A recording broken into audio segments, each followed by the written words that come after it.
Some of y'all might call BS on this one, but I assure you that it is, in fact, a true story. Anybody that knows me will attest to the fact that I have a wall full of backpacks in my man cave. 2016, I decided I needed another one, and I was looking at some high-end packs. I was looking at 3 brands, and I settled on one. That pack worked out well for a few years. Actually, about a year and a half. It wasn't until my buddy Jake killed a cow elk off the end of a ridge that I really learned what that pack was about. Now, that shouldn't have been a tough pack out, but that backpack crushed me. It really, really did not shine with that kind of weight in it. Now, in full disclosure, that winter is when I met Aron. Aron got me pointed in the direction of Kifaru. I paid full price for my frame and bag, and that winter and into the spring, I did a lot of training hikes in preparation for an 8-day trip in the Frank Church. That trip came and went, and that pack performed flawlessly. That fall, between myself and friends, I ended up packing out 5 animals. Now I feel like I have enough time under that frame to make a pretty good assessment.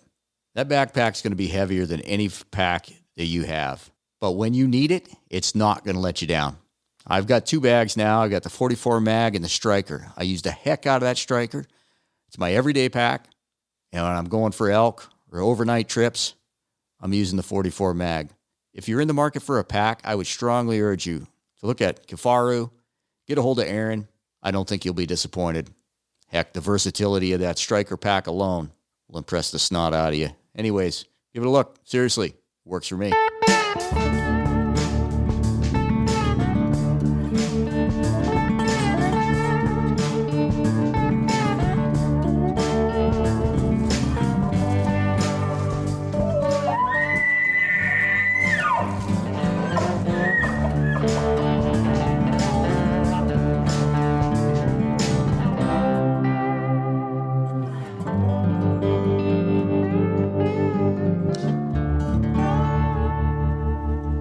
Welcome to this week's episode of the Stickbow Chronicles, brought to you by Blackwidow Bows. And I always screw this up because this is an empty quiver episode. What's going on, Blake?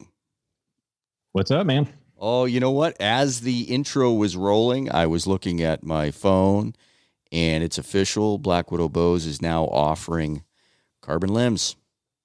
It's official now, huh? It just rolled across the old Instagrammy there. Well, it just so happens I got my order in a few weeks ago. Oh, look at you. Got my order in a few weeks ago. You must know somebody.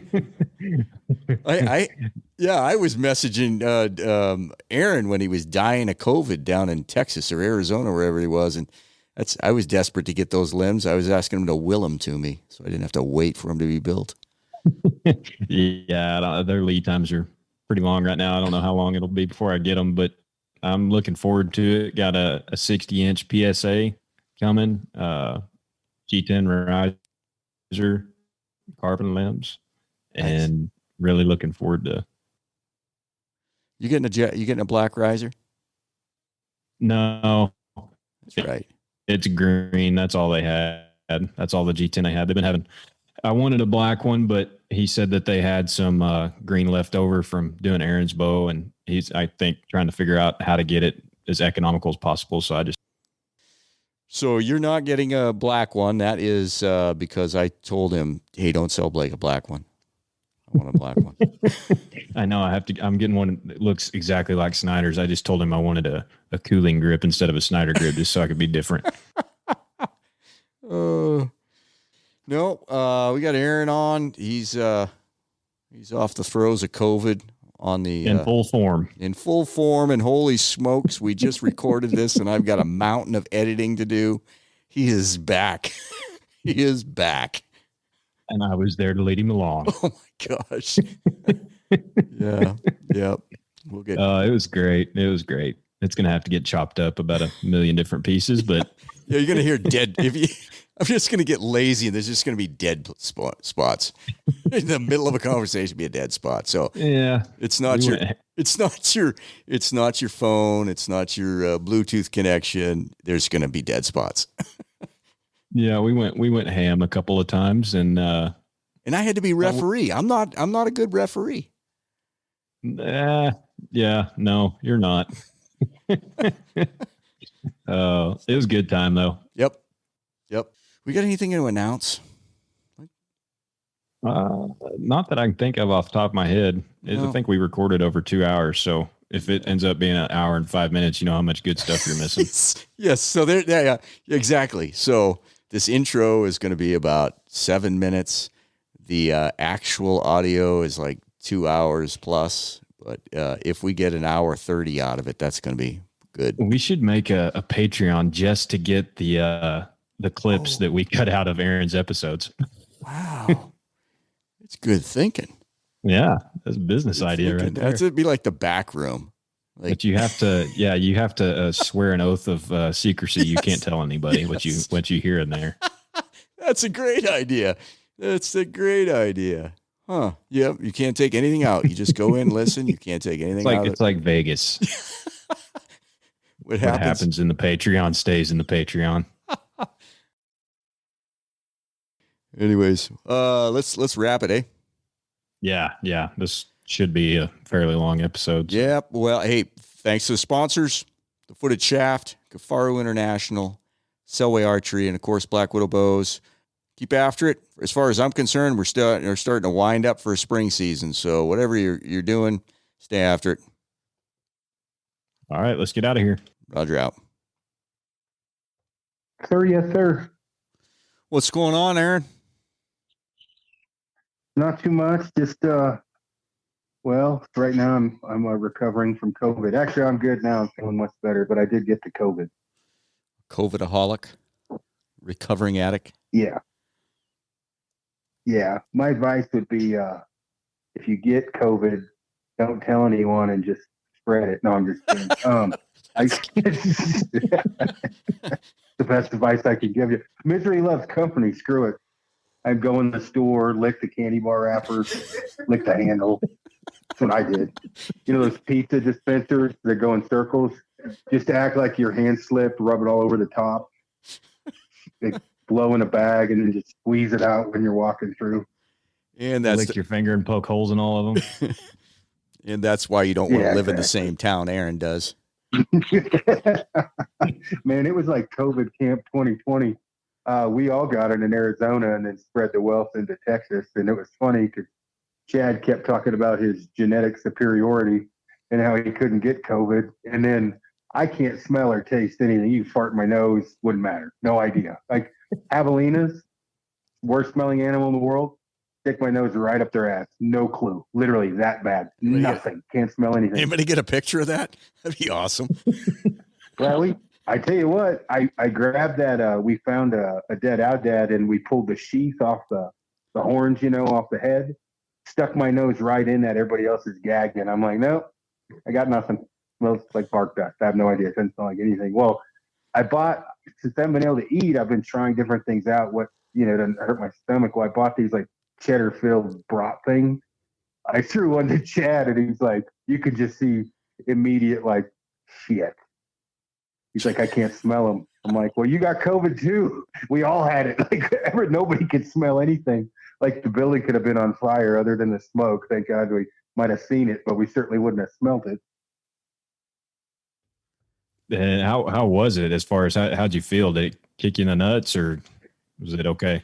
No, I thought, everybody's obviously, I'm finding out different. The first 8-9 days were pretty much smooth sailing. Had a little bit of fever at night. In the day, I felt pretty dang good. Some cold chills, nothing crazy. And then on day, I kind of pushed it too hard, trying to get this one mule deer. And I was traveling north was my plan to go hunt in 2021 in Arizona. And I was trying to fill my 2020 tag. And that's what probably did me in. Day 9 and 10 were pretty rough. And I got that tag filled and literally was gut driving as fast as I humanly could to get back. Cause I'm like, I'm gonna get pneumonia or something. My body just is not doing well, but overall not really any concern. Like I understand people are dying from it. I'm not, taken away from that. But for me, if I had to pick, to this point, the last 6 or 7 times I've been sick or strep throat or the flu or whatever, I would have I've chosen what I've gone through over the last, couple weeks. It's not that bad. It's just weird. Can you smell and taste now? Hell no. Yeah, that would freak me out. I should switch from Copenhagen to something much cheaper because I can't taste nor smell it. But I ate, what was those things I ate? Ate some kind of candy and I could taste it a little bit. The Nerds, yeah, I can kind of taste like Nerds, and then I got Liquid IV, which tastes like hell, so you can kind of taste that. But I'd say I have 15% of my taste back and my smell. Yeah, some people say it takes a couple 3 months, and it doesn't come all the way back. Well, what was funny is, funny for me, not for. So we heard ivermectin, which is a horse dewormer, is good for killing COVID. So Wes, Scotty's son, he's a cowboy. He brought down ivermectin. So we're squirting horse dewormer on our fingers, eating it, and which I don't think it helped. But the next day, imagine that, all the scientists in the world. They tested it. It seemed like a good idea at the time, right? You're around cowboys, be a cowboy. So I don't know if you guys remember on one of the podcasts Frank did, he had Jody and Abby Laura on, and Abby is basically what she's the lead researcher for the University of Colorado for COVID and respiratory. Anyway, I get this scathing text. Why the F am I finding out that you have effing COVID on effing Instagram from effing Jody, you idiot? And I was like, so I called her. I'm like, hey, I got COVID. She's like, are you hunting? I'm like, yeah. She was not pleased. And then the moment I told her we took ivermectin, Wes was like, yeah, I'm getting out of the truck. So Wes hid on the outside of the truck because we all took ivermectin. And she literally, I about broke her wishes. I thought I can suck it up. I got this $1. I can get another, fill my 2021 tag. I'm not going to get, too jacked up. And I finally kind of just broke down and was like sitting on the side of the road because I've been driving. I have 18,000 miles on that Raptor in 3.5 months. And so I'm driving 12, 14 hours one way back, all over Hell's Half Acre. I'm like sitting on the side of the road and I'm like, I really miss Amy. I miss the puppies. Abby's going to kill me, all 5'2" of her. I better just go home. And so I went home and I skipped that last mule deer hunt with it. I'm glad I did because I feel 100 times better now than I had been. Yeah, I keep joking and saying that I hope I get it because I'm hunting for 2 weeks if I get it. But talking to other people that have had it, I'm not sure I'd feel like hunting for 2 weeks. I've gotten mixed opinions from people on. Some people feel fine for the 14 days or whatever, just lose taste and smell, and then some people it affects them a lot more than that. Well, the one thing I think is probably the most common is that, other than the taste and the smell, is headaches and fatigue. I'm getting better, but I'm not what did I work out today for 20 minutes?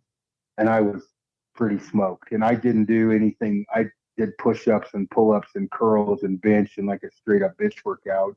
And I got done. I'm winded. I'm like, dude, gosh, this is not good. I got to build myself back up here. But your body is just fatigued, I guess. That's what she was saying too. Well, there's something, I think there is something to that ivermectin. There was something going around town here, and we were talking to some pharmacists, and they're like, yeah, but we can't get it right now. I won't go into that whole part, but they said absolutely, unequivocally, do not take the equine dosage. So.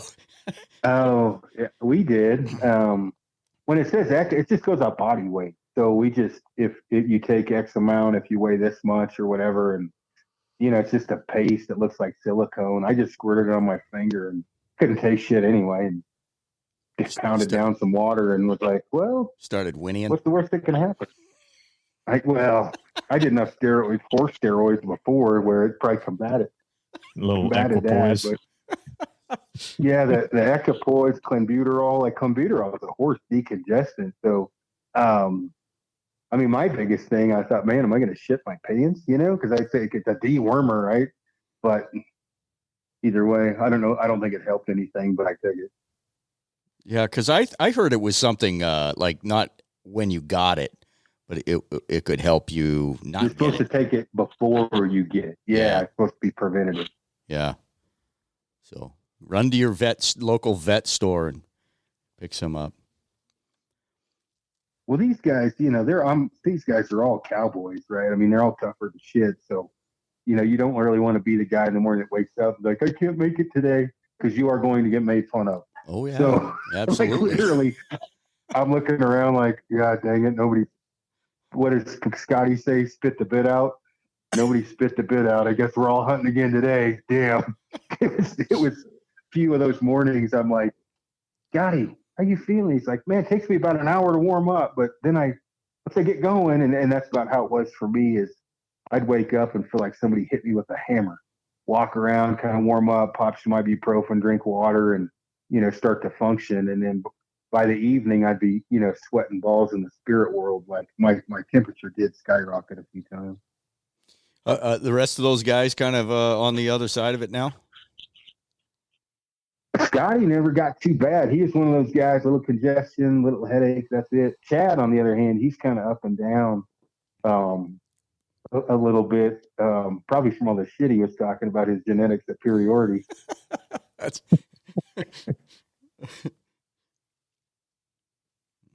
But yeah, it was a good trip. Amy got a good buck and had two javelinas. Yep, and clients. One of the clients got a red sheep the day after I left, which is insane that he got one of those. And yeah, we did good. It was a good trip. Amy got her spot in stock, didn't she?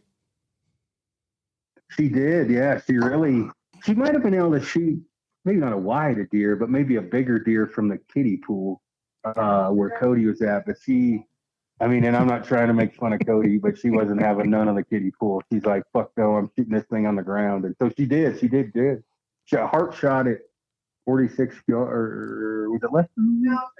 36 yards, yeah. And heart shot it. And we were actually on a bigger buck. This is like prime rut. The day before, was that day? Yeah. Oh, Christ, I was getting, there was bucks around us everywhere. We snuck in, and I'm like, that one, wait, no, wait, oh, like one of the less big.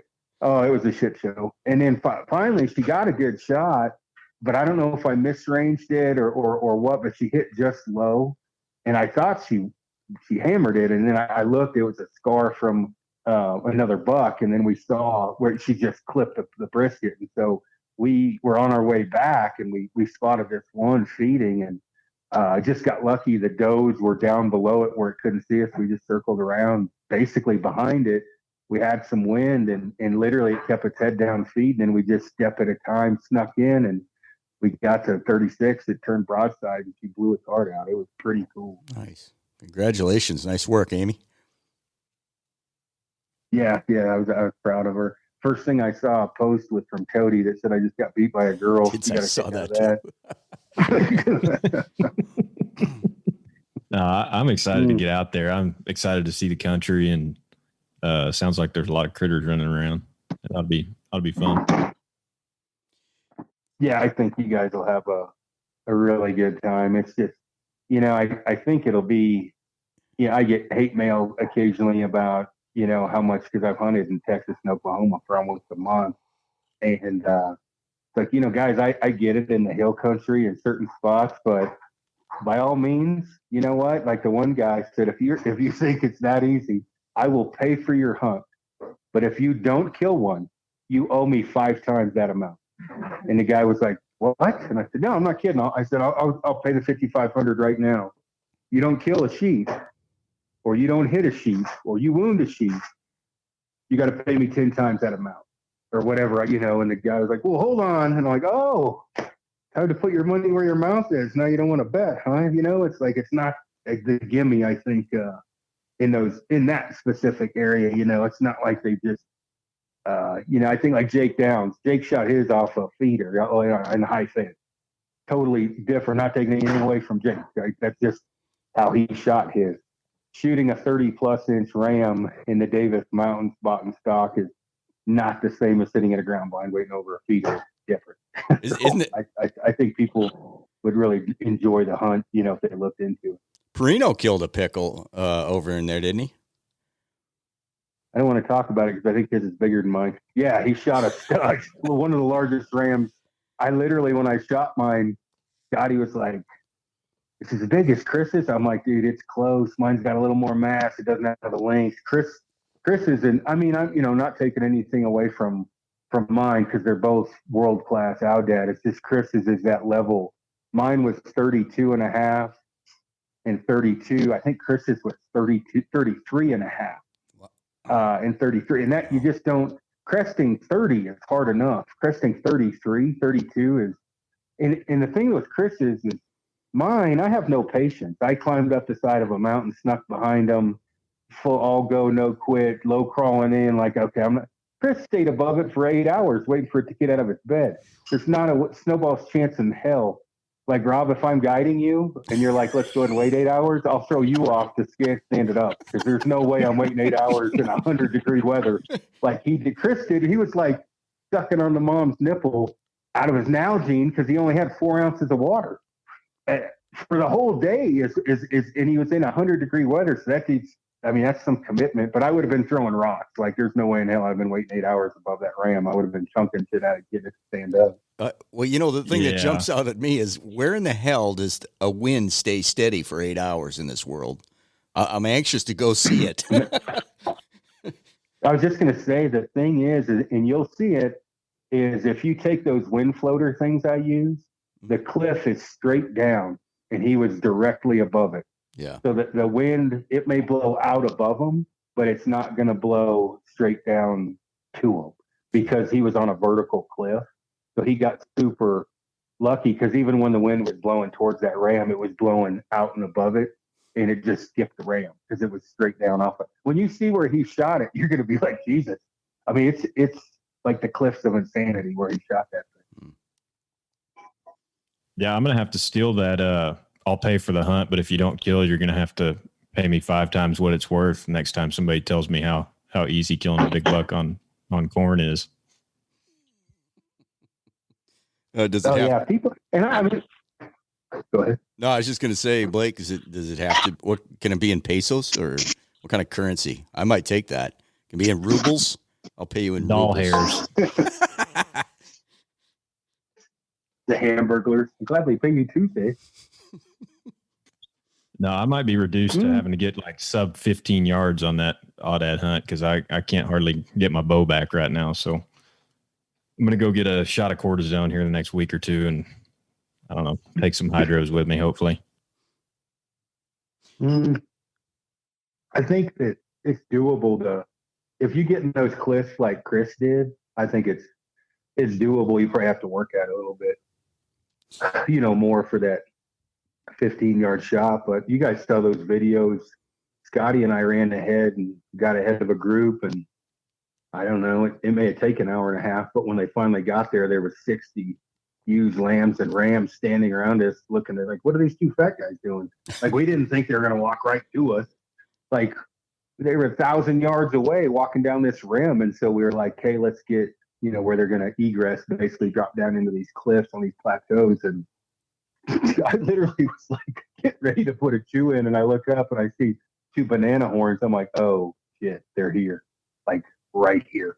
So you can get it. I mean, you certainly can get close. Yeah, it'll be exciting. I'm looking forward to it. How good would one of those ultimate predator decoys work? You think that'd help any?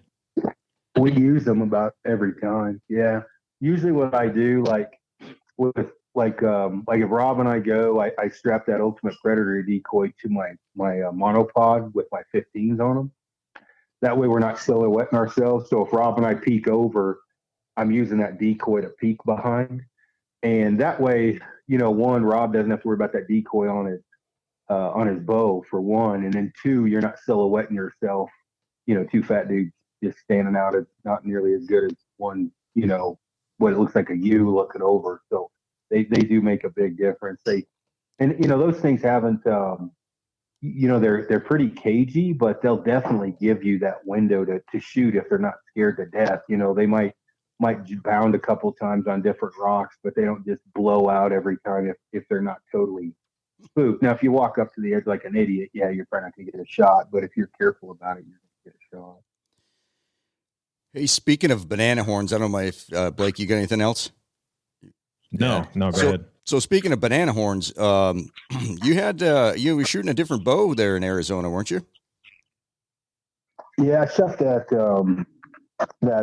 Border Tempest with those Uka limbs, and same arrow combo and everything else. And yeah, it was good. I mean, that riser super forgiving, so it was it's a pleasure to shoot. I mean, it's nice. It looks state of the art. It looks like, I don't know, like something Hawkeye should be shooting on Avengers or something. But yeah, it's pretty cool. Well, not for everyone. I'm sure I'm going to trad hell somehow from shooting that bow. But yeah. It's cool. So now, is it that just Border's just building the riser and then their Uka limbs? Yeah, the guy Sid that owned Border, Cody had told me about the riser and a couple other people to give it a try, and he builds risers and limbs, but I had heard of some failures in the limbs and of his limbs, and I didn't have time to screw around with anything, and I had obviously the Uka limbs, I was comfortable with those, so I dialed it in, and I mean, the bow's just a shooter. Scotty and Chad were behind me. I pinwheeled a javelina at 47 yards. I mean, literally is a 12 ring. Wow. And I just feel super comfortable with that bow. And obviously it's a javelina. I'm not going to be winging arrows at everything at that distance, but javelina are pretty stupid, and they're javelina, and there's too many of them. But it just stopped broadside and was eating the cactus. And I'm like, well, I know my point on, and I know what to hold over. And I mean, I anchored that thing straight to the ground when I hit it. God, he was like, I mean, sometimes those things will take 3 or 4. They suck up arrows like it's their job. Was it just because their vitals so small and like people aren't just aren't hitting the vitals, or what's the deal there?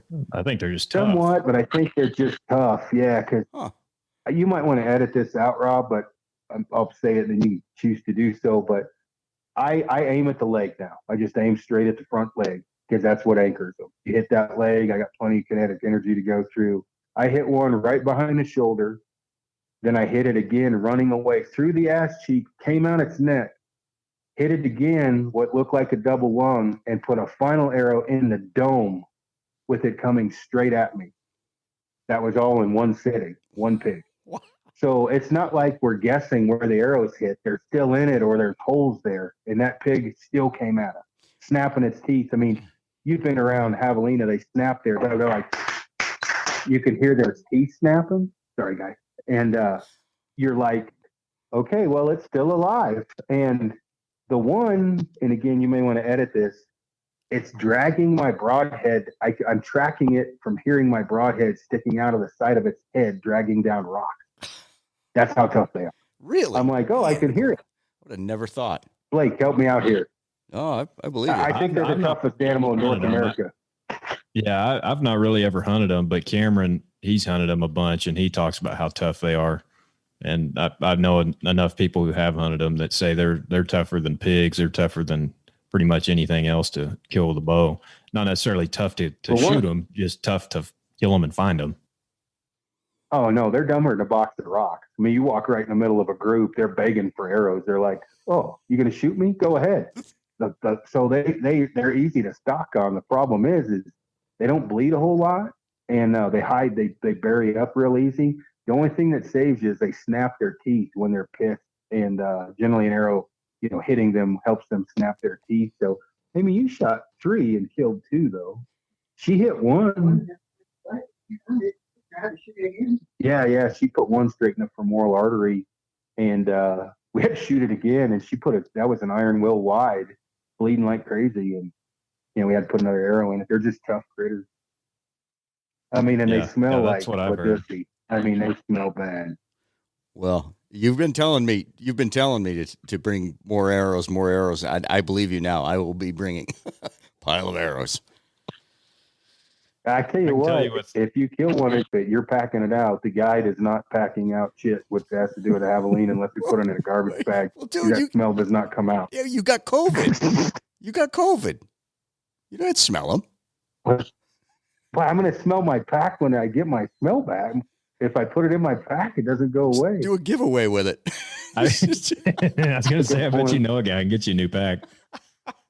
Yeah, no kidding. It's like that one time I boiled my pee in my stove, and so I sold it on eBay. That'll be like the pack. Super lucky. Seen lots of death. Okay, hang on. Back up. Let's hear that story.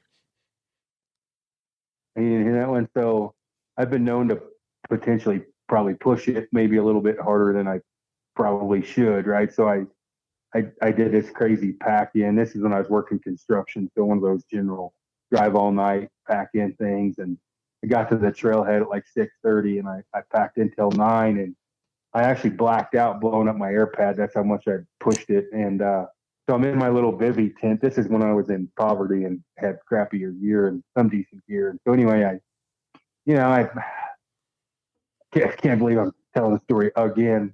Well, I was too lazy to get out of my tent, so I always carried a Gatorade bottle for water. I'm like, you know what? I'm just gonna piss in the Gatorade bottle. I'm not getting out of the tent. And next morning, I wake up to make coffee, and I pour it in my stove, and man, that smells funny. What the hell's going on? Well, I'm boiling my piss is what I was doing, because I poured pee in my stove because I thought it was water. I wasn't thinking real clearly. So that thing went on eBay pretty quick after that. I probably sold it on Archery Talk or something. Yeah, I was going to say, the next person asks you for free shit that you don't want to give it to, you can just give them your javelina pack. Yeah, exactly. Big giveaway, the javelina pack, javelina arrows, javelina clothing. Oh, man. So, hey, can you talk about Huntwarz, how that went? Is there anything you can talk about on that? Or maybe you're not supposed to. I don't know. I'll do it anyway. Yeah, it was kind of a weird deal because we the whole idea is you're gonna be hunting public land, which we were, but we were with there was an outfitter that set up the tents for us down there or whatever, and I didn't I got along really well beforehand with the outfitter, but I think there was some miscommunication maybe between the guys at Huntwarz, where we were going to be hunting, who would hunt what, because like the primary clients, which I totally get, kind of got the honey hole. And so like the first day, South spotted one 4x4, and I spotted a 4x4 and a 3x3, but there was some pretty heavy hunting public land pressure in there as well. And so we ended up sitting ground blinds a little bit. And South and I both wounded bucks. I wounded like maybe a 24-inch wide forked horn with eye guard. South hit a 4x4. And I'm not. We both thought we were clear to make the shot. South had to cant his bow over 5 miles to the right to clear the roof. I was sitting on the ground trying to shoot, and my limb tip hit the roof of the blind, which it is what it is. We're shooting recurves, and I thought I would clear it, and it sounds horrible on film. I mean, I waylay that cross member on the roof at about 3/4 of the power stroke. And luckily, I even hit the animal. Not that it's lucky that you want to do that, but we didn't find either one, which obviously sucks. It looked like both of them we probably hit one lung, but yeah, I mean the general premise of it, I like the concept of it. I think it got I had some trad guys message me. One of them actually, I think he owns Tall Tines Bows. He sent me this scathing ass email, and this is a good platform for South and I to promote traditional archery. Like I thought we were pretty lucky as a sport to where we could show off to, hundreds of thousands of people about how important it is to get close. And, they were really good about letting us talk about our transition into traditional archery and getting close. They were very meticulous on the stocks, filming on what we were doing and obviously what it takes to get sub 20 yards. And so, yeah, I mean, it was, it is what it is. It obviously Southland, I wish it would have turned out a little different, as far as the animals or whatever, but it's always great hunting with South. Troy, the dude from Huntwarz, was awesome. Cameron guys were super cool. And I had Scotty with me, and I mean, I'd go through Pell with Scotty. I mean, the dude's just awesome. So it was a fun trip. Other than I got COVID. When will that air? Do you know? I think in January or February. Let's see. So it's January now. So February, I think, is when they said it would air. What was the weather like down there when you guys were hunting? Colder than a well digger's ass in January. Bad. It was 6 degrees the one morning. Man, it was the one trip we went 2 hours and 43 minutes. We timed it to get to the hunting spot. We hunt all day. We freeze to death. We're in kind of a blind. A bunch of does and some smaller bucks came in, javelinas, things like that. We go back to my truck. Now, keep in mind, we will not get back if my tire wasn't flat. We wouldn't get back until 9. Well, my tire's going flat. Like this is bad. Like we're a long ways from home. And on the way into this area, we're driving up this insane incline. There's a Yeti cooler laying in the middle of the road full of beer. Drag it to the side of the road. Drive a half mile. There's a Canyon cooler full of food laying in the road. Drag that to the side of the road. We go about 300 yards. There's a archery target, gas cans, buckets. We're dragging everything to the side of the road. We're like, what the? We get to the plateau at the top. And this is a long, like I said, this 2 hours and 45 minutes from our camp. So we get to the top. We find the guy. We tell him where his stuff's at. So we go get, in the blind. And we don't really see anything all day, which is a 12-hour long sit. So we get back to my truck. Normally I'm running about 40 pounds of pressure. She's down to 17. I'm like, Scotty, let's just push it. So we drive all the way to the highway, to the paved road, which was about an hour drive. And we're down to 7 pounds in my tire. And I do not want to change the tire. And Scotty's like, well, there's an Indian reservation up here. It says this gas station's open, man. You want to change the tire? And I'm like, no, we're going to ride her until she blows, man. I do not want to change this tire. So we got to the gas station 9:30 at night. Got there at 8:50 at night because it closed at 9. And they had Fix-A-Fat. So we jammed 2 cans of Fix-A-Fat in the tire. We aired her up, drove back. It held air enough, for a day. And then, so now, the hunt word is over. We're driving down to Van Horn on a Sunday. The only tire place we found was in Phoenix, and we're talking Vatoville, straight up hood, neutral game colors. And we pull in, and I'm like, you sure you got 35-inch mud tires?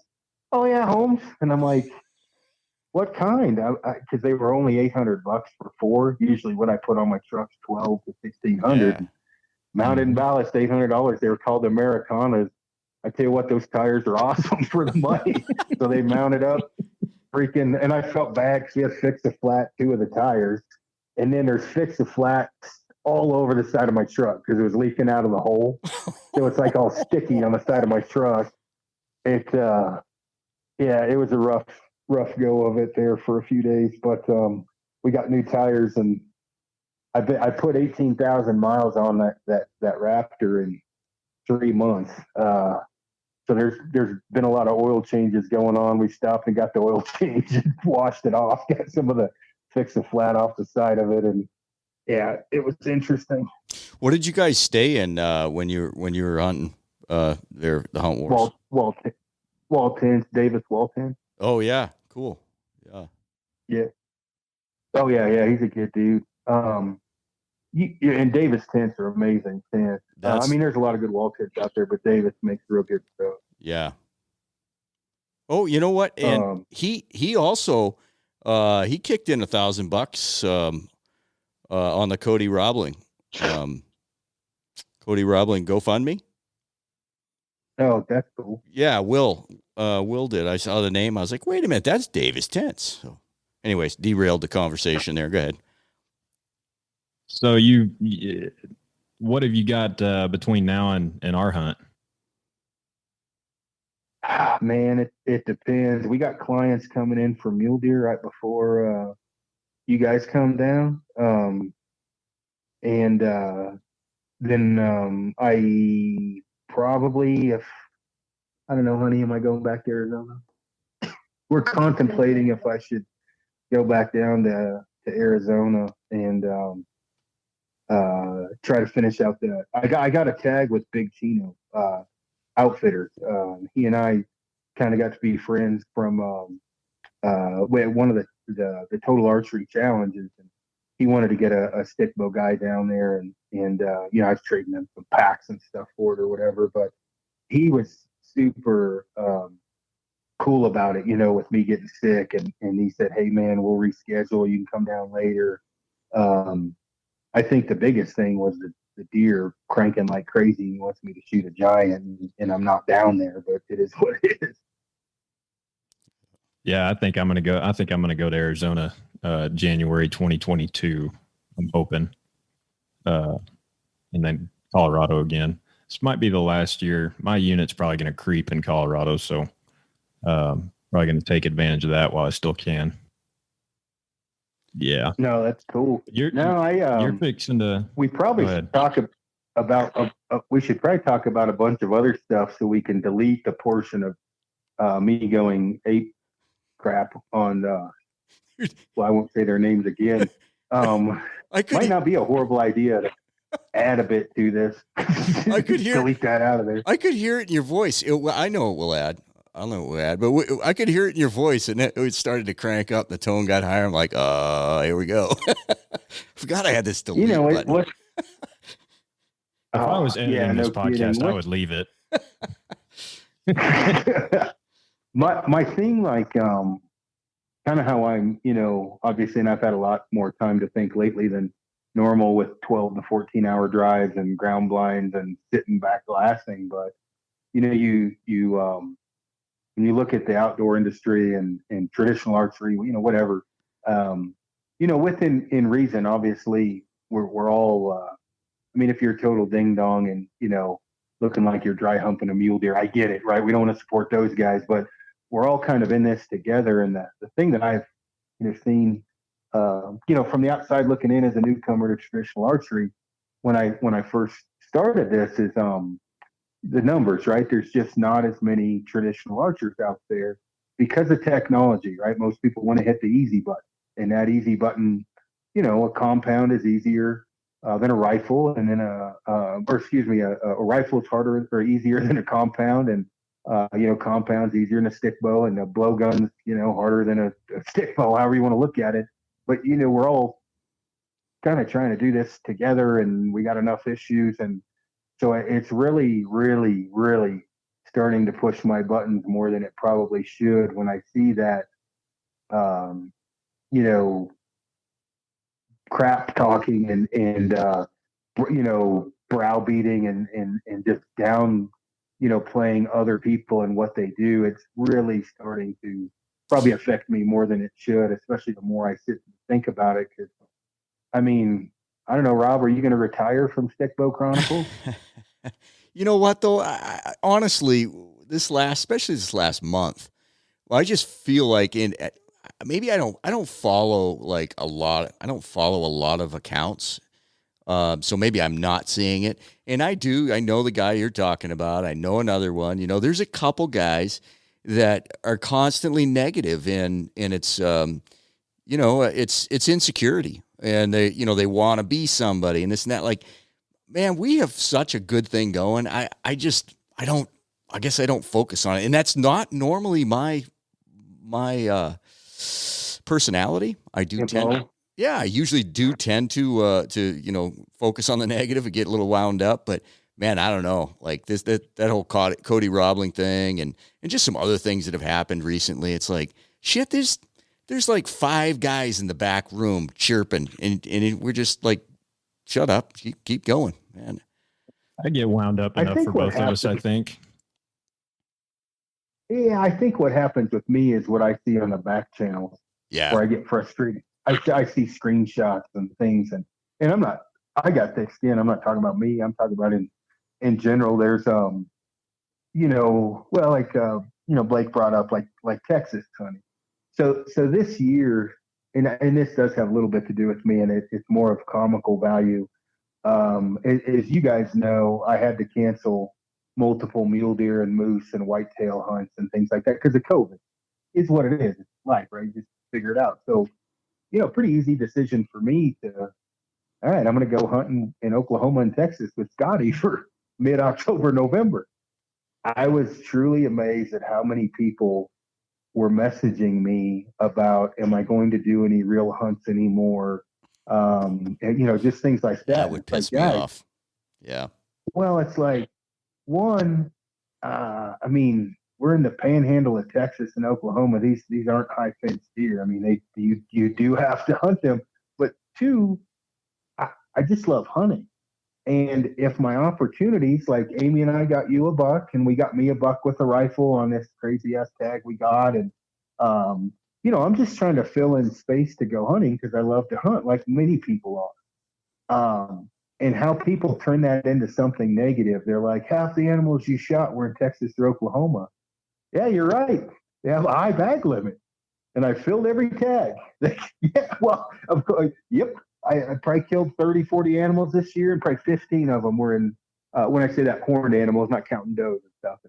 At least 15, 20 of them were from Texas and Oklahoma. Well, what is my other option? Do I not go hunting because it's Texas and Oklahoma and not deemed difficult enough by whoever? And that kind of stuff. And I see that with other people too. Blake, I know you've taken a lot of it. Cody takes a ton. And I mean, I'm not saying it's difficult shooting something in Oklahoma as it is in North Idaho. It's not. But the other option is not to go hunting. Those were hunts that I had. When I say not go hunting, meaning those were opportunities I had to go hunting where I couldn't fill anything else up anyway. So it worked great, and I got to go hunt, and I got to hunt with Scotty, one of my best friends. And people find a way to turn that into something negative, and that just blows my mind. It's like, God, I'm out there trying to teach people and help them out, and give out info, and people, they'll turn it into something negative, and that does start to get old. Well, I mean, it boils down to one thing, right? It boils down to, in my opinion anyway, it boils down to jealousy. I think that's where the root of a lot of this crap that we talk about all the time comes from. Is it boils down to jealousy. And I mean, if you're sliding in my comments every time I post something, or sliding in somebody's comments when they post something because it was in Texas or whatever, I mean, that's it. I don't have any use for it. It doesn't bring anything positive. If you want to have a discussion about something, a discussion about baiting, a discussion about anything like that, like, I'm all ears. I'll sit and talk to anybody about it, but there's a right and a wrong way to go about it, and commenting on a public forum to, I guess, make yourself feel better in some ways is that's going to get a real negative response from me pretty quick. Yeah. Well, and I think that I get it where people are coming from, but it'd be totally different if I was, personally, or you were portraying myself as the, whatever Miles Keller of whitetail hunting. I'm pretty clear. I go do what I'm told and shoot things that walk by me because I love hunting. I don't think there's anything wrong with that, right? Next year, hopefully COVID lifts. I'll get to do a lot more mountainous adventurous hunts. But you kind of felt, these days, right? You got to fit in whatever you can. It's a crazy world we're living in with COVID. No, you're honest about what you're doing. You never say, like, you're understanding the whitetail's habits. And this is why I picked this spot. I mean, you're straight up honest about that. And you do, you've done a lot, absolutely a ton, to bring attention to to traditional archery. So I guess maybe the comments would cut a little bit deeper and get a bit damn frustrating for sure. Yeah. Well, and I get where people are coming from. They don't want the, me to turn into nothing but a whitetail hunter. But man, I've hunted elk a long time, and I really like hunting whitetails. And I've said that for probably 4 or 5 years. That if I had to choose between elk and whitetail right now, I've hunted elk for so long that whitetail's kind of new to me. And I've shot a lot of them, but it's newer. I've been hunting elk since the late '80s, early '90s. Yeah, but who gives a rip? If you want to shoot, if you want to quit hunting elk, what does that matter to anybody? Yeah, well, and I mean that's the thing. Like this year I was lucky enough to go on a couple pretty crazy mountain goat hunts, and I just fit in what I can, where I can, when I can on hunts, and that may be with Scotty in Texas, that may be Arizona.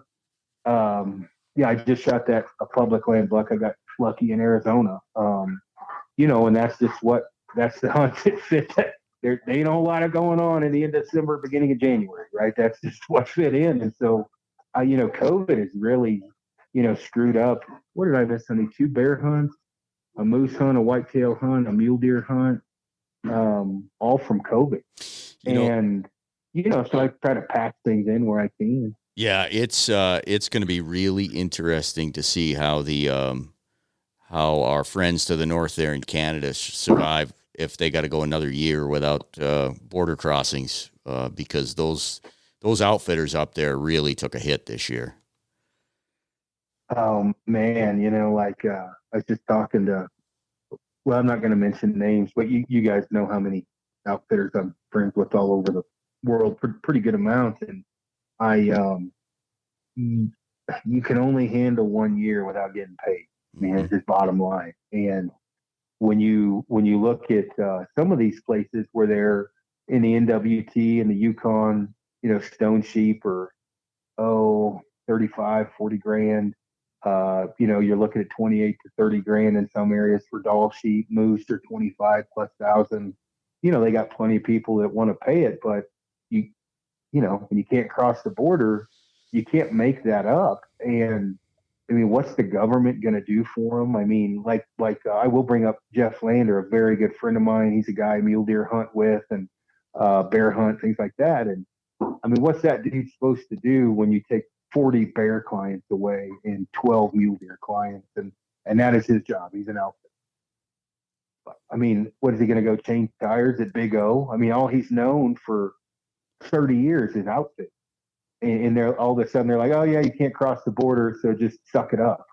Yeah, it's a tough pill to swallow, man. Well, and like you said, I bet the government's not going to bail out outfitters. Unfortunately, I bet that's not on their agenda. No, but what people forget is that trickle down. The whole community, the motels, the gas stations, the restaurants, the sporting goods stores. I mean, it is massive. 100%. Yeah, it is massive. And when you're talking $25,000, $30,000 for a hunt, $20,000 for a hunt, that sounds like a crap load of money. But when you understand the permits and the licensing and all that goes with it, these guys aren't cutting a fat hog. I mean, it's ridiculous to think they're cutting a fat hog. When I went up there to the NWT specifically, and I considered Clay Lancaster like a brother, same with his brother Bart. $1,000 an hour for fuel. That's what it costs to get the fuel up there. About to run the plane, right? To run the helicopter or the plane. $1,000 an hour, because logistically to get the fuel in there, the avgas, food.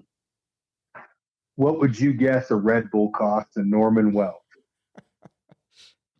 $25. You're pretty close. $18. Shoes like $48. That's going to be my next question. Guys, why are you guys drinking Red Bull, for crying out loud? Well, I don't, but I saw priced in there and about had a heart attack. I mean, that's just what it costs for the price of doing business that far up north. Oh yeah. And so our bill when we went to Costco was $22,000 when we got food for the camp. Are you serious? Add to that, Oh, that's just the beginning. Then you have to long line it in a cargo net to camp from a helicopter at $1,000 an hour. Yeah. So as you're jamming that Snickers down your throat, that's probably $1.25. Normally it's about $12. And so it's just expensive. But, obviously people, pay to hunt it. But I mean, what are you going to do after a year or two of not having that? I mean, it's just a bad deal. I feel bad, for the outfitters because the government doesn't sound good as far as them getting taken care of. No. While we're on the subject, it'll be interesting to see how some of these national organizations are going to fare. I don't know about SCI. I don't know, with the ATA not happening this year, but like, Pope and Young, they haven't had a convention. How many things that Compton's had to cancel? Boone and Crockett, are they going to have to cancel stuff? I mean, these organizations, I mean, like a lot of people don't support them, but they serve a purpose, and we should be supporting them. Well, I was just going to say, like, I've had some conversations recently with Pope and Young to try and help them out. Same with Colorado Bowhunters Association I just got off the phone with Greg Poole. He and a few others pulled together to get a tournament going in Yankton, South Dakota, because Yankton is owned by the NFAA. So it's almost like Fight Island for Dana White. And so they can hold these tournaments because the tournament archery is dying right now. There's no tournament, right? So, I mean, it's not well. What kind of evolution or what you're going to see as far as these different organizations do to evolve? Who's going to step up and help them? Is it going to be received well? Do they want help? Are they going to want to change? I mean, there's a lot of things that I noticed when it comes to marketing, things like that some of these organizations are a little, behind the times. I don't mean that in a negative way. This is what it is. I mean, Rob, how many people told you podcasts were a fad? I'm sure you heard that at least once. Didn't you? Oh yeah. No, it was. I was like a salmon swimming upstream when I was trying to convince these people that, hey, you need to get involved in this. You need to get involved in social media. It was falling on deaf ears, and you need. And what would you say the easiest number one marketing powerhouse is today in this day and age? Instagram and podcast. List them off. Oh, well, Instagram, podcast. Yeah. I mean, absolutely. Yeah. So let's say right now you have a new product, pick it, whatever. And it's a traditional archery product. I don't know what makes something up. Whatever it is, a new broadhead. I like where this is going. Are you going to put it in a magazine ad? Oh my gosh. Not if you're smart. Probably not. You're not going to put it in a magazine ad. No. Are you going to, go to a show? Can't have a show. COVID. Yeah. You know what you can do? You can throw that bad boy on Instagram and on a podcast with spheres of influence, putting it in their hand. That'll sell it. The thing that gets me about podcasts is I can't believe the messages I get from about a episode I did, say a year and a half ago. Somebody will message me. I don't even remember what the hell I said, right? But those advertisers are still there. Well, you think about it. If you wanted to learn, I don't know, pick whatever, mule deer hunting, spot and stock, elk hunting, calling elk, I don't know, whatever, you'd have to go through hundreds and thousands of magazines to sift through the bullshit and the ads and the sales ads and the fake freaking reviews to try to find bits and pieces to where you want to learn about tuning a bow. You can go to where you and I talked about tuning 101. You want to learn about form. You can go to something with Tom Klum or Rod Jenkins. There's no magazine ads to go through or whatever. And you get the word out quick. And when people download a podcast, it's not like a magazine where it may sit on the toilet. Someone downloads a podcast, they are physically pushing a button to take up space on their phone because they want to listen to it. They've done work to get it on their phone. They want to listen. That is a totally different ball game in comparison to a lot of other avenues. And social media is the same thing. Name 10 people right now that you know that don't have social media. Can you do it? Wait a minute. Yes. Chris Perino. Now, that doesn't count because Chris is on social media more than anyone I know. He just doesn't have a social media account because he likes to talk shit about it. But I know he's watching because the moment I post something, he texts Scotty to make fun of me for what I just posted. Really? What kind of an idiot is Chris? Oh, yeah, Chris pays attention to social media more than people that have social media. So that Chris doesn't count. No, there isn't. And I actually had a conversation one time. Not a conversation. It was just a really quick piece with a very well-known magazine. We're not talking about traditional bow hunter magazine. Very well-known magazine. And the editor said, I can't believe all of these advertisers that leave my magazine to go to podcasts. That's not going to last. The people that are listening to podcasts are not going to be spending thousands of dollars on gear and clothing. And that was the most archaic, asinine statement I think he could have ever said, because that is exactly who is spending thousands of dollars. It's not the 65-year-old guys. I mean, they do, but 20s and 30s and 40s, that money doesn't sit around. Well, I'll give you an idea on podcast. This is we're on the way to Arizona. Okay. I'm coming from Amarillo, picked up Scotty. We're driving through the great state. I need to get an archery target. I wanted to get some cat whiskers. Call the archery range. Hey, how you guys doing? Do you have archery targets? We do. Is this Aaron Snyder? Yeah. Dude, I'm listening to your podcast right now. Like, oh, no kidding. Man, what you were talking about with boots, can we talk about that when you get in? Yeah, dude, no problem. Okay, when's the last time that happened when you know, and I'm not going to bash magazines or anything else, but I was talking to that guy and he's like, dude, everything you say when it comes to gear, I listen to. I really appreciate the knowledge. Multiple people in the shop came, shook their hand, took photos, talked to me, all gear related. Okay, they're not listening just to laugh. They're listening to understand what to buy, how to tune, what broadheads to put on, what arrow weight to shoot. That's all podcast. If you how hard would it be to cipher through all the different magazine ads to get that kind of info? No, exactly. You roll through the library of a podcast like Kifaru Cast. You roll through and you start picking out. Well, I need to know something about boots. There's one titled Boots, and it might be from a year and a half ago. Yeah, and I'm not bashing on magazines. You know, some people still like to read those. I get it. The problem is, you know, and I say the problem with podcasts, there is definitely, you know, sponsors, but for the most part, you're still getting. You tune on to a TV show, like right now. Let's say Drury Outdoors, because that was on. I don't have TV, but that was on the where we were at down in Arizona.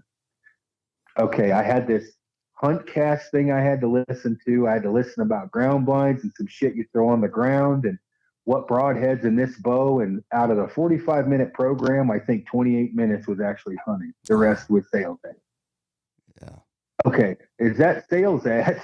Is that what they're tuning in for? Is to hear about Huntcast and redneck ground blinds or whatever? That might be the info you want. But if a guy's getting ready to head into the backcountry and his life depends on it, probably not too worried about Huntcast and muddy ground blinds or whatever the hell it is. Not against any of those products. Or the podcast, even if, you know, Rob, you're sponsored by, I don't know, Kifaru International, and we're talking about backpacks, the general info, you know, we're not going to talk about Kifaru. We're going to talk about how to get a pack fit, what you need to do to load the pack, all those important things where it's not a blatant sales pitch for 45 minutes to buy a Kifaru pack. That's just one of your sponsors, you know, or whatever. But the meat and potatoes of the info doesn't really have to do with any specific company. It has to do with making a pack comfortable and how to load the pack, how to put a dead animal in the pack, which I think is kind of the beauty of podcasts, is you still get all that great info without getting blasted for 45 minutes to an hour on, all these different marketing things or whatever. Yeah. And I would say to that, I mean, it's the ease of it too. Nobody can tool down the highway reading a magazine. And that's where I think, society has sped up quite a bit. So people just load them I guess you stream them.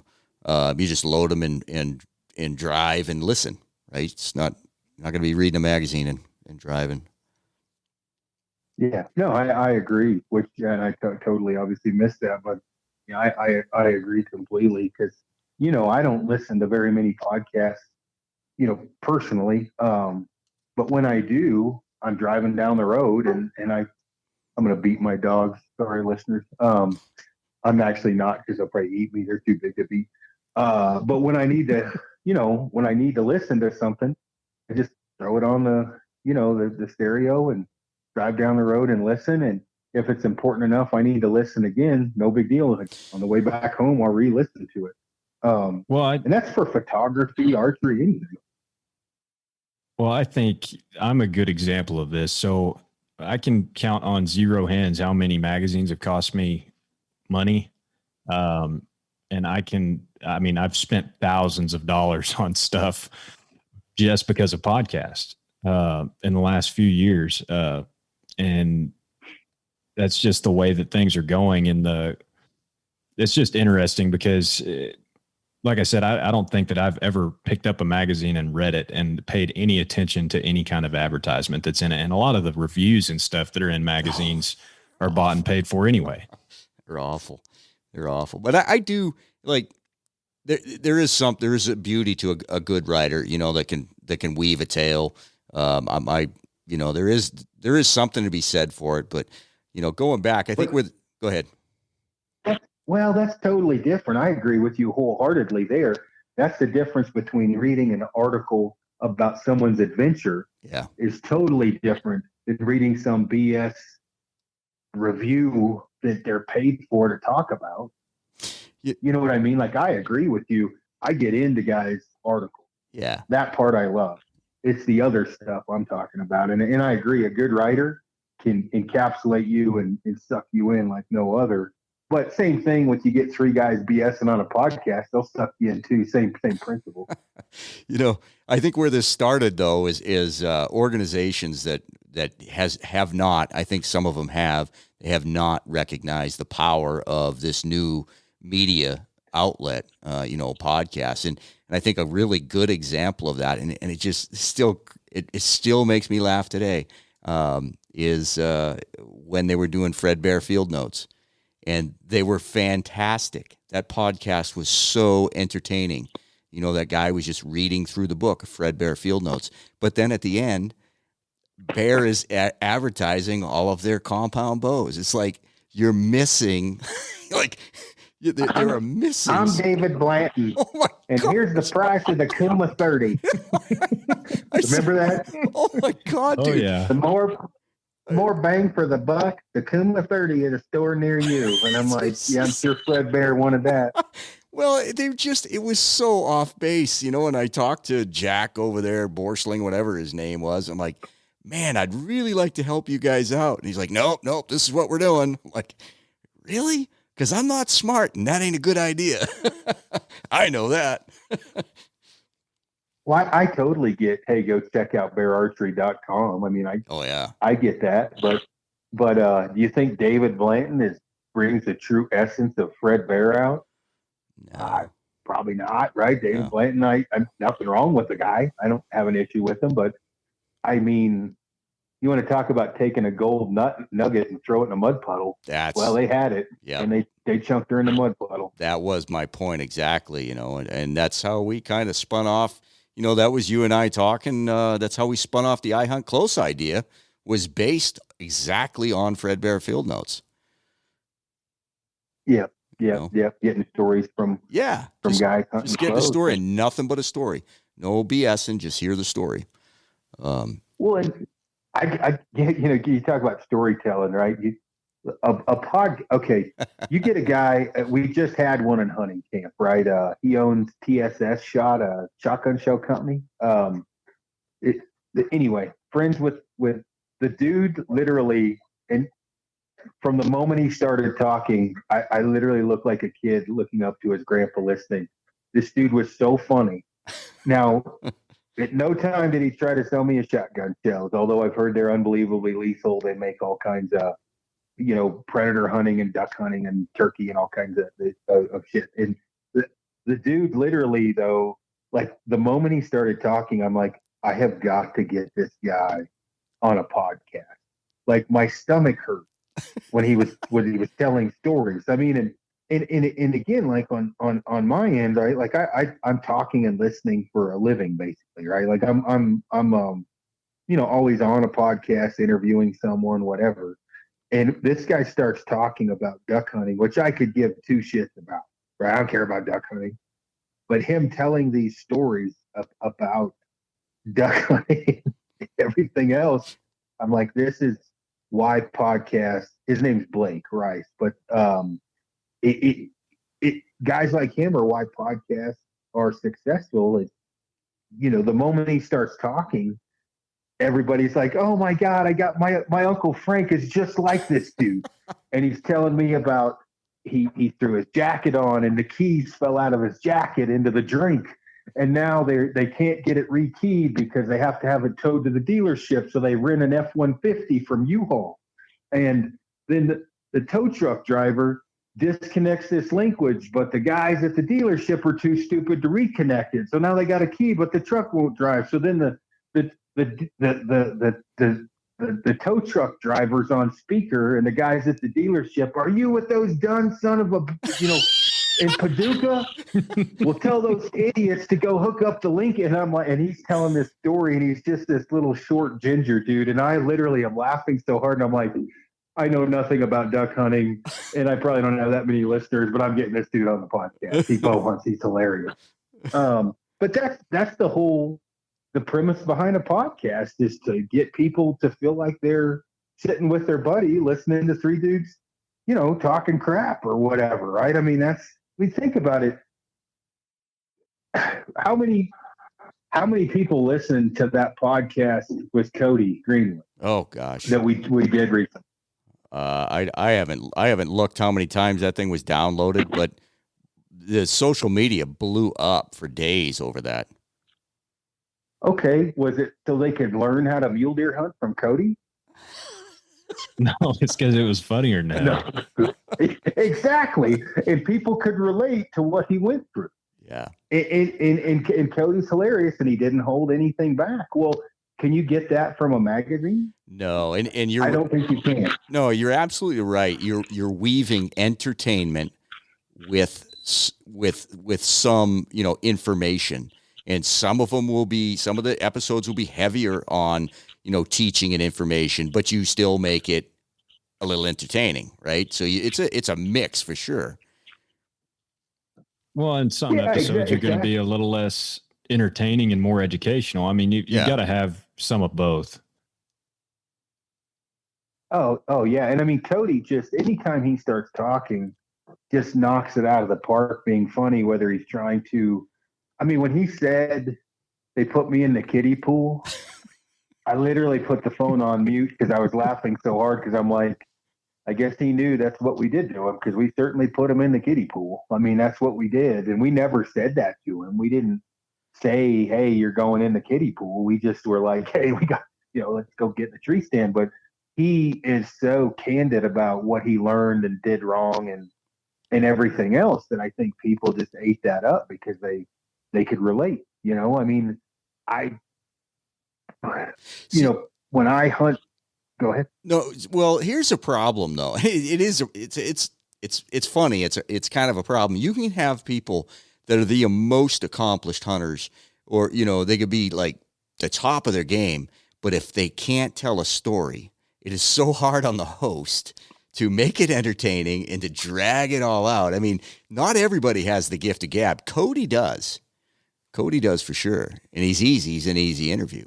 Well, that's one of the things I respect the most about Cody, is just his honesty. If there's, I'm certainly no expert on the inner workings of the hunting industry, but I appreciate Cody's honesty and his humor, and because there's between people saying they're not getting paid and actually getting paid, and all kinds of things on social media. Honesty is hard to come by sometimes, and I really appreciate that about him. Oh yeah, he's a trip, and he has been enlightened. Without, you just did a real good job, Blake, of weaving through no name dropping, and Cody, he has been enlightened on a few different things since he's been around me. I think anyway, where he's asked some questions, and I'm like, oh no, this is how life really works with this or this person or whatever. And I think Cody gets, I don't know if I'd say insulted, but it bothers him at a core level that there are people out there that are not honest, or the guy, I'm just a normal blue collar dude, don't get paid, when we know damn good and well he's getting paid, right? I mean, but people see this, oh, I'm the blue collar guy just getting it done. Maybe somewhat, but when you say a bold faced lie that you're not paid by anyone, I think that bothers Cody at a core level. And Blake, you probably touch on it more than me on that. Let's move on.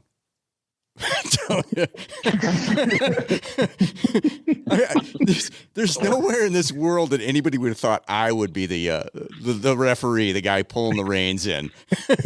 Let me go for a minute. You're setting Blake up. Yeah, go ahead, Blake. Teed that one right up, didn't you? So I guess it goes back to just recognizing the power of podcasts, and hopefully a group. Look at Blake's like, you're a chicken. Hopefully, have you guys ever seen that movie Hoodwink? No, I haven't. With the little rabbit, Red Riding Hood. It's funny because the little rabbit is like the villain, and part of his crew, and he is one of his little gang member dudes is named Blake. And he's like, and Blake, change your name. It's got to be more evil. No one's going to be scared of Blake. You guys have never seen that? No, but can't we call him Balake? I'm going to go watch it now, though. I want to call him Balake, and he's like, absolutely not. No, get out of here with that shit. I got to be Aaron. Yeah, I was going to say, walk into Even the though you don't have two A's in your name. You done messed up, Aaron. I'm like, what the hell is he talking about? I love it. Hopefully an organization like Pope and Young can get it together. I don't mean that in negative term. I mean, hopefully they can bring things around. Through COVID. Yeah, absolutely. All of these. And, we could go down a whole nother rabbit hole. But I really want to talk to you sometime about this lawsuit in federal court right now to ban bear baiting in Idaho and Wyoming. And that's the type of thing we need. By the way, who is spearheading that right now? Does it have 3 letters? Isn't BHA greatly involved in that? If I understand it, or am I? No, I can't say they are. I don't know that they are. But well, no. When I say they're not greatly involved, they are not taking a stance to defend it. Oh, good. Yep. Well, it's unethical, Rob. You can't shoot a bear with dog food. Man, you guys are throwing all kinds of. Man, this is rough. I need a referee here. Okay, let me put it this way: 15 minutes and stir the pot. If I'm going to put money into an organization, and predator hunting is important to me, I'm going to put that money into an organization that is going to not just with lip service defend what I find important to me and into conservation and the outdoors. 100%. Would you agree with that? 100%. Yeah. Okay. 100%. Does BHA do anything for the defense of predator hunting that you know of? Nothing. Okay. I agree with you 100%. Yeah. No, I agree with you 100%.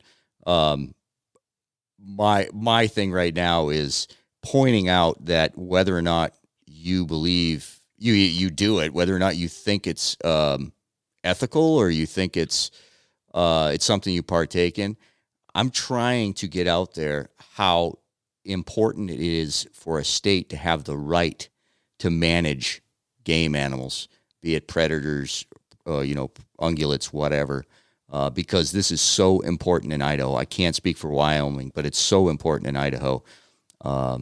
So yeah, I would like. All my game wardens got put on a freaking gag order for the wolf reintroduction, and that should tell you something. It does tell me something. It's not good, but here's the crazy thing, right? Like, not crazy, but I mean, it's the way the world works. And we've talked about this before. I think Frank is downtown with his girlfriend, right? He's who knows what they're doing, some kind of artsy fartsy wine tasting thing. I don't know, whatever, farmers market. Sir, will you sign this petition that's going to reintroduce wolves in Colorado? Frank, being Frank, is like, no, I'm not going to sign that. Have you ever been in the outdoors? No, not really. But they have a petition making anybody sign it that walks by that's never stepped foot into the wilderness. Yeah. Why are those people dictating it instead of biologists and game wardens? That's who should be dictating it, exactly, as well as people that. But that's not how the world works, and it sucks. No, but we have this, and I don't know what we can do. I'm gonna start making some phone calls on Monday, but that's what we have right now. It's a lawsuit in federal court brought forth by people that hate us, absolutely hate us, and they do this every year. They're the same ones that oppose delisting the wolves in all across the western states. They're the same ones that got the grizzly bear put back on the endangered species list after the U.S. Fish and Wildlife Service said that, hey, they have met their they have met all the criteria to be delisted. Yeah. So I want to talk about that on your podcast, though. It's a much bigger platform. No, that's cool. And I don't want to make this, obviously you can edit out whatever you need to where Blake or myself went off the handrails, but I think that the hell you are. I think that when you talk about all this sticking together, when there's a problem, well, I mean, you were in the military, right? Hot wash, shop order, you got 14 different names for different things. You sit down with a group of people, you talk it out, you figure it out. Yeah. Okay, you don't know infighting, you stick together. And if you got 50 hunters and one of them's like, yeah, maybe wolves aren't that bad of an idea, bring forth your case. Talk about it as civilized people. Okay. Why do you think wolves are a good idea? Okay. If you get blown out of the water in an argument, then okay, you spoke your 2 cents and it didn't make any sense. Okay. If it made perfect sense, for example, Colorado right now, if someone could make sense to me why we don't have a spring bear season, if the numbers didn't line up, if we didn't have enough bears, I'm not going to go kill bears for the sake of killing bears if there's not enough of them. But there is enough of them. So, if you just sit down and talk it out, people that actually know what they're talking about, biologists, game wardens, people in the field all the time, we definitely need to start pushing for that rather than a public vote, because I don't think I should get to vote on pregnancy because I don't know, I can't get pregnant and I never have been. So why the hell would I be voting on, a woman's pregnancy? It's not my thing. It's not my deal. And you can come up with 1.5 million different, scenarios, but why are people that aren't in the outdoors the ones voting? That really drives me crazy and don't know what they're talking about. The fact when Trump started talking about coyotes, and people actually thought he meant people were riding them across the border, and those are the same people voting. That's a problem. Yeah. I just said to my son today, he said something, I said, Bud, better to be thought a fool than to open your mouth and remove all doubt. Yeah, that's my football coach used to say, it's better to be stupid than speak and remove all doubt. That's how he said it, but same thing. Yeah, there's about 2/3 or 7/8 of all media outlets in this country. Yeah, no kidding. I tell you what, while we're talking about this, I was showing Amy this earlier. So, in hunting, you have people that start a podcast because they're bored and they want to try to make a difference. And so they start a podcast, and some of those podcasts do well. Some of them peter out. And, some of those people that didn't know that much in the beginning become somewhat of a sphere of influence later on. It's just how life works. Are they getting out good info? Are they bought and paid for? Who knows? The same thing happens as I'm finding out in rodeo. Scotty is a longtime cowboy. Wes, high school rodeo star, did the rodeo circuit thing. And they started showing me these YouTube videos.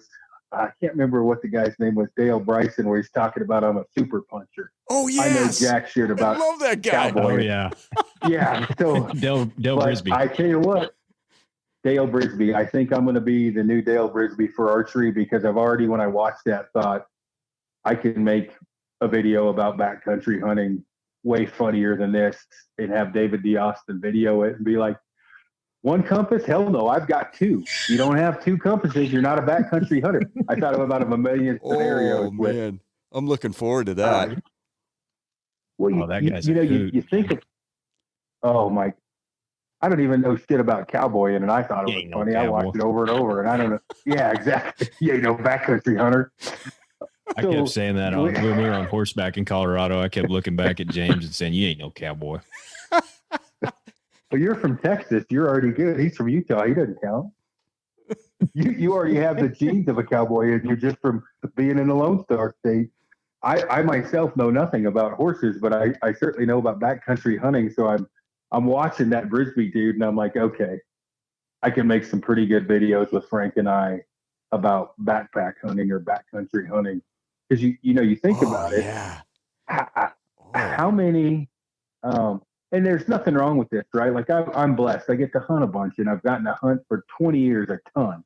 It's not downplaying the experience people have or don't have. It's when people that have no experience try to build a platform off of bullshit. That's what it boils down to. It doesn't have anything to do with some people are luckier than others. I get that. Like, it'd be like me going out and making duck hunting videos. I'd have to watch a lot of YouTube because I don't know shit about duck hunting. I bet I could fake it pretty good, but he's like, I wrote a book, and the Brisby guy, right? And he's like, you got ranch hands and you got super punchers. And then he's like, everything you gotta yell.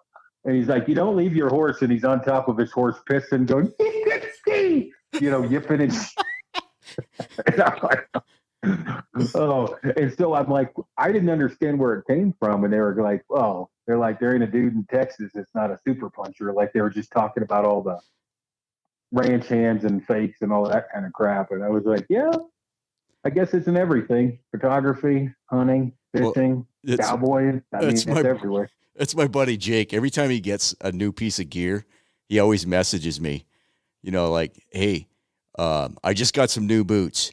I haven't actually worn them outside yet, but they are the best boots I have ever had on in my living room. These boots, I can't recommend these boots enough. These are the boots. They're awesome. There was a damn thread on I think Run and Gun Whitetails or something on Facebook, and something about the best broadhead, and there was Schwackers in there and everything else. And I'm like, man, it just people have shot 2 deer with a broadhead and found them and like, yeah, this one's the best. Well, man, without getting myself in trouble here, because you've already totally like 4 times. So what the hell? You might as well. I'm going to be editing this thing for a month. Yeah, I just want to let people know that you're not going to get the whole podcast here, but it was the best one we've ever recorded. You want to hear it? You want to message me? I'll send you the audio privately. Well, the thing is like you when you go through like the history of your hunting career, I mean, it's just sheer numbers. You start out, you're not very good. You're not going to kill very much. You get better, you kill more. You get more money. You position yourself into a position of hunting if you can more or whatever, and then the idea obviously is you put more arrows through animals, you learn more, and you try to teach people, however you want to look at it. When you get someone, I don't know, let's pick a person. Robbie Denning, unbelievable mule deer hunter. Should Robbie be on a forum arguing with a guy that shot one high country mule deer? Probably not, right? You want to Robbie is one of the guys that I would consider an expert on high country mule deer, right? I mean, he's killed a lot of mule deer. What happens is you get a guy that shoots a mule deer or two, or there's a dude that I just found out was on a podcast recently that shot 2 high fenced bucks, and one of them he wounded, and then all his friends wounded one, and he happened to just find one, and then they claimed it as his. Now that dude's doing giveaways and tech tips from shooting 2 high fenced deer. That's where the problem runs. That's where you run into issues. And then you got, what's that dude named, the Ranch Fairy? Is that it? The guy that shoots pigs and stuff in Texas. So I constantly get messages about this Ranch Fairy dude. He may be a great guy. I don't know who he is, and he may be super knowledgeable. I know next to nothing. I just know that I get memes of guys shooting basically like rebar, and their bows at a 45-degree angle, and it'll say what you look like after listening to the Ranch Fairy. So I'm assuming he's a pretty big proponent of heavy arrows. I guess, that guy, for example, he's got his shtick, and he's got, whatever's, working, for him. Where I think there's some issues, and I'm sure people have them with me with things that I say is, are you going to shoot an 800 grain arrow on a high country mule deer hunt? I bet once you've gone on a couple, your views will probably change. Blake, you've done a couple high country mule deer hunts. How much of things changed from shelters to boots to clothing to arrows? Something changed probably from when you first went to the end of your first trip. Okay, well, there's guys that have done hundreds of high country mule deer hunts. You probably want to listen to a guy like Sal if you're going to go on a high country mule deer hunt, maybe a little bit more than a dude that shoots pigs in Texas. Nothing wrong with either one of them. But the way that social media is, you get guys with a low amount of knowledge that really start professing their faith and maybe different things that might change if they maybe try to do something a little bit different. And I don't know if I made any sense of any of that, but Rob, have you hunted high country mule deer much? Nope. This year was one of your first chances, I think you told me, where you stocked on high country. That was like friggin' rush, man. That would be addictive. How close did you get? I was 40. I would have. I was pretty close to taking a shot, but I couldn't. The head and body between trees, I couldn't tell which was the front and back. It was it was insane, and it was awesome. That's unethical. 40 is unethical, Rob. No, it was going to be a part 2. I was going to shoot halfway there, and shoot the rest. Unless you're Fred Bear. Fred Bear said 50 and 60. Oh, it was awesome. Unless you choose not to listen to that portion that Fred Bear says, and you only listen to the other part. It seems like people pick and choose what Fred Bear says. But if you started hunting high country mule deer more, Rob, do you think maybe your point on might change, or you might try to lengthen things a little bit, or would you stick to it? No, for sure. I would. Yeah, if that was my thing, I would have to change my shooting. And that's life. That's not saying you were wrong all these years. You're an elk hunter. Mm-hmm. Yeah. You call them in closer. That's just how life works. But, Rob, if you started professing your faith on high country mule deer hunting off of one hunt, there might be some people that may get a little bit frustrated. That's what happens. You know what? One time, and then all of a sudden, I think it's like this is in people's DNA. Suddenly everybody has a platform. Everybody. And so they want to be somebody. I don't want to say it so negative, because we all know that it's crazy to give out advice on something you really don't know. But I think people just want to be liked, want to be important, something like that, and you have this platform. They just can't help themselves. Would you agree? Yeah, and I'm about to tell a story that will beacon in my mind forever. We were in Prince George, right? We were black bear hunting. We were moose hunting. Anyway, there was a guy from Texas that was there, and guy shot a lot of whitetails all over the place. And he walks up and says, "Hey, you guys have hunted blacktail and whitetail, haven't you?" And, I was like, "Yeah, I've hunted blacktail a little bit." And I said, "I kind of just do what I'm told. I've shot a lot of whitetail, but I'm not an expert." He's like, "So what are the differences?" As God is my witness, the man beside me who has shot one whitetail beside Brian Broderick, right? Brian was basically told him when to draw, did everything. Gives a full-on dissertation on the difference of whitetail and blacktail with the experience of about 3 hours hunting whitetail. But I tell you what, he gave a full-on 3-hour dissertation. What's that? I said, who could you be talking about? I'm sitting there Shut up, Blake. Okay, I know I know for a fact I've shot more blacktails than you, and I know damn sure I've shot way more whitetails, but I am not in a position to say what the differences are because I am not an expert at either. And some people are very capable of just popping smoke and saying, "I don't know," or sayings like, "What are the difference between Roosevelt's and Rocky Mountains?" Man, Roosevelt's usually have a little bit bigger body. They're a little more call shy. Rocky Mountains are generally a little bit easier to call in. Rocky Mountains, when you blow them out, will generally run a freaking mile. But luckily, Roosevelt's are in thicker timber. They only run a little ways. But there's a lot better experts out there than me. I don't think there's anything wrong with that answer, right? It's just some basic stuff. But you will get people that will give a full-on, like I said, dissertation on the differences of these different animals that have no business talking about it. And that's where a lot of this, I don't know what to call it, irritation comes from. I mean, Rob, I've heard you go on full-on tirades about different things, rightfully so. I mean, I get it. Yeah. When everybody else are out there feeling. When everybody else is going on tirades, it's easier for me to be calm. You're doing good today. My favorite one, my all-time favorite was on Trad Gang. That's why I just never go there anymore. And somebody asks a legitimate question. You're like, "Hey, I'm going to go on my first bear hunt." For people that have actually, have hunted bears and killed bears, what kind of a broadhead and what kind of setup? So I was like, I like, oh yeah, this is my deal, right? So I took some care and gave him an answer. And then like 4 answers below me, this guy says, "Well, I've never actually shot it." No, what he said was, "I've never actually bagged a bear, but this is what I would use." Like, really? Okay, I'm done. Yeah, I'm out. Yeah, exactly. Yeah. Go with that guy. He obviously is way better.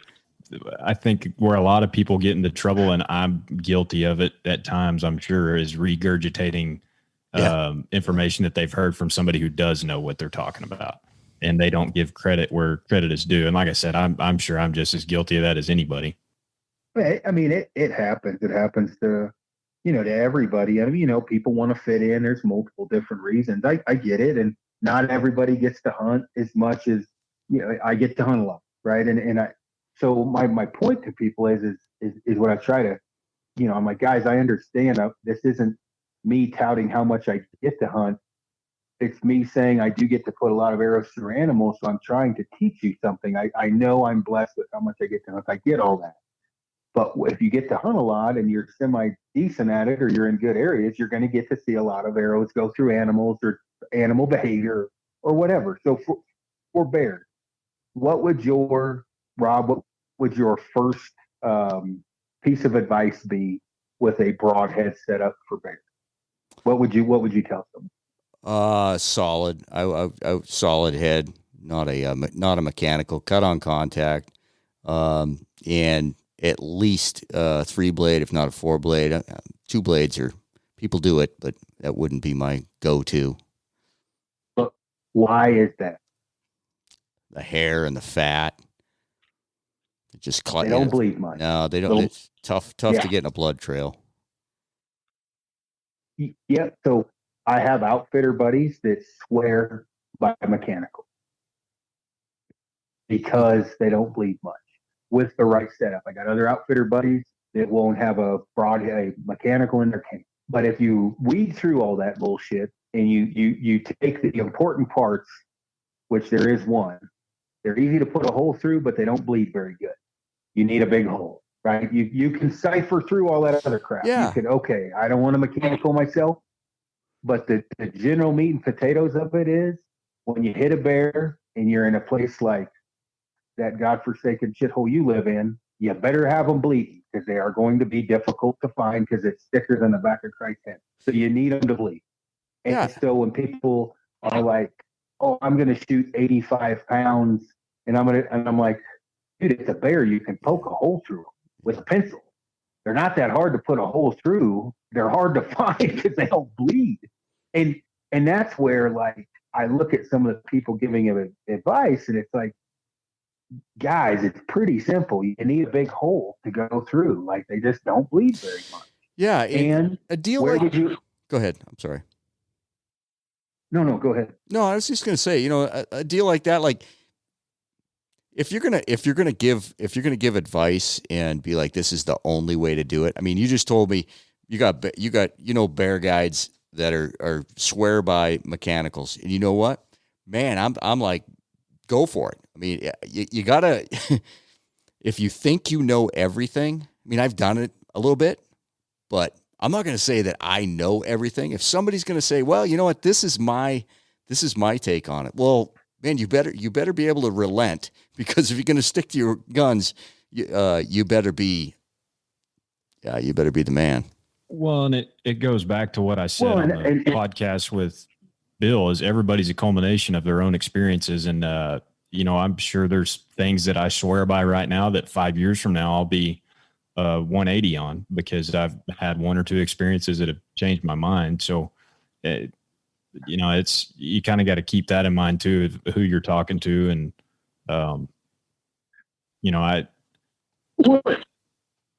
The only reason I'm bringing this up is exactly what you're talking about, Blake, is the collective of experience is the advice you're giving, of the collective of experience that each person has. And that may change a little bit. Might change a lot, might not change at all. You cannot argue a fixed blade broadhead is a safer bet than a mechanical. I don't give a shit if it's Tim Gillingham or Jesus Christ telling me to shoot a mechanical.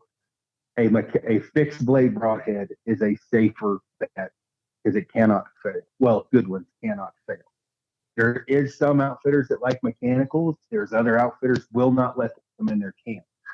But if you weed through all that shit, the bottom line is you need a big hole in the bear to find it. Right? You can choose the other stuff. Listen to who you want to. Also, where to aim at a bear. Do you aim center of center? Do you aim up towards the shoulder? Where do you aim? Most bear guides I know say just aim center of center or just a little forward of center, because they're a big black blob and people get confused and they'll shoot too far forward. And so there's some people that will be like, you're an idiot for aiming center of center. But I know some of the most lethal bear guides in the world that say aim center of center at that black blob. Is that good advice? Is it bad advice? I aim a little bit forward of center. That's just the easiest place I've found to aim. Rob, is that something you'd say is a good idea, a bad idea? I mean, what's your perspective on it? No, that's what I tell people. It kind of baffles me a little bit. But the whole center of center thing, I hadn't heard that until just a few years ago. But no, I'm center and just a little bit forward of center. Yeah, that's the same thing I do. And I told a guy that once. Now, you guys know how many bears I've shot. It's a pile.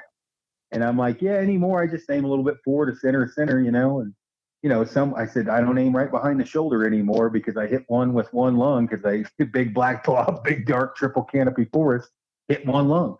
If I would have been back center, I would have pinwheeled both lungs. And it just happens, moment, you get caught in the moment, dark, big black bear, whatever. But when you get advice from the internet, you want to make sure the person you're getting it from has put several bears on the ground, has guided several bear hunters, a little bit of both, whatever. It is no different for when you're talking about, how often do you guys get the question, I'm getting ready to go elk hunting. It's 450 grains enough with a 65-pound buck. Oh, yeah, that's enough. Shoot a fixed blade broadhead, though. Shoot a cut on contact. Don't shoot a mechanical. Well, my buddy shot an elk with a mechanical with that poundage. Yeah, I'm like, I'm sure he did. And if you hit it perfect, you're going to be fine. But you catch the scapula, you're probably going to go home sucking your thumb. That's just experience. That's just what you learn from making good and bad decisions yourself. That's just how life works. And the more animals you put on the ground, chances are the more bad experiences you might have along with that, where you're going to kind of have a collective of experiences to try to help people. And the internet is good and bad with all that stuff. I mean, you've got a lot of good info, but you also got a lot of bullshit. You're going to grab a 2x4 and beat this horse now, Blake? No, I'll leave it alone. We've got 2 hours of recording. I'm by probably the time we trim it down, it'll be an hour and 5 minutes. Yeah. I was going to say it's going to be 40 minutes by the time I get all the references and names out. You definitely probably should cut out that whole deal where I was going off on that dude, because I don't want to conk anybody in the forehead if I don't have to. If you don't have to. The one thing I was just talking with Bill. Bill and I have been working on something with. I'm not going to go into it because I don't know what he wants to talk to me about. But you talk about different arrow, broadhead, component combos, all the different stuff you have out there, and you get those. You get those different guys that Denny Sturgis still uses his wiki. Of course, this wiki is going to kill stuff, but you can't. I get that people don't want to pay for an iron will broadhead, but you can't argue it's better. That's where I'm like, come on. A Ford Festiva is not a Porsche, right? It's just not. It'll still get you to the store you can buy milk from. For Christ's sake, it's not the same thing. And so that's another big argument I see of, you're stupid to, spend that much money on whatever. Well, maybe, but I just fired a broadhead at a specific animal that, is something that some people really like, and the freaking thing looked like a elf shoe by the time when I pulled it out of the shoulder. And it's like, well, what if that was a 200-inch mule deer, a 400-inch elk? You get what you pay for, and there's these huge arguments in the gear stuff. And when you get guys like a Bill, right, who's totally geeked up on trying to make one of the finest products you can, you're going to get some blowback from that. There's no way around it. You're going to get guys that don't like it, and that's just how life is. But it's not like most people that are giving advice on the components and broadheads are doing it to help their fellow bow hunter. In the case like with Bill, yes, Bill makes the money from his broadheads, but I know what his margins are, and they suck. So believe me, if he was he'd probably go buy a car wash if he was looking at making a shitload of money, because he'd be making a whole lot more than he is on broadhead. It's expensive, but that's another big one, is gear and components.